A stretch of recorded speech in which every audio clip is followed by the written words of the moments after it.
एक घना और हरा भरा जंगल था जहां कई तरह के जानवर रहते थे। हाथी, हिरन, बंदर, खरगोश और सबसे ताकतवर शेर, जिसका नाम था शेरू।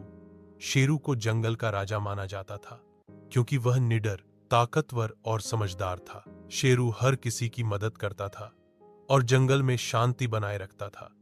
लेकिन एक दिन जंगल में एक बगुला आया जो चालाक और झूठा था। वह सबको बहकाने लगा कि शेरू बूढ़ा हो गया है, अब कोई नया राजा होना चाहिए। कुछ जानवर बगुले की बातों में आ गए, लेकिन पुराने जानवरों को शेरू पर पूरा विश्वास था। बगुला धीरे धीरे सबको अपने पक्ष में करने लगा और जंगल में लड़ाई का माहौल बनने लगा। जानवर दो गुटों में बांट गए, एक शेरू का समर्थक और दूसरा बगुले का।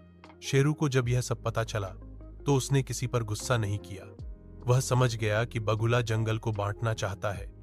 शेरू ने जंगल की एक आम सभा बुलाई। उसमें उसने कहा, मैंने इस जंगल की सेवा की है। अगर तुम सबको लगे कि अब मुझे राजा नहीं रहना चाहिए तो मैं खुशी से हट जाऊंगा। लेकिन याद रखना, जो मिल जुलकर रहता है वही सच्चा राजा होता है। शेरू की बातें सुनकर सबकी आंखें खुल गईं।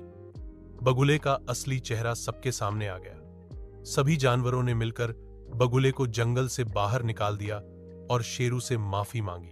उस दिन के बाद जंगल में फिर से शांति आ गई। शेरू और भी बड़ा राजा बन गया, एक ऐसा राजा जो लड़ाई नहीं, एकता और समझदारी से जंगल चलाता था।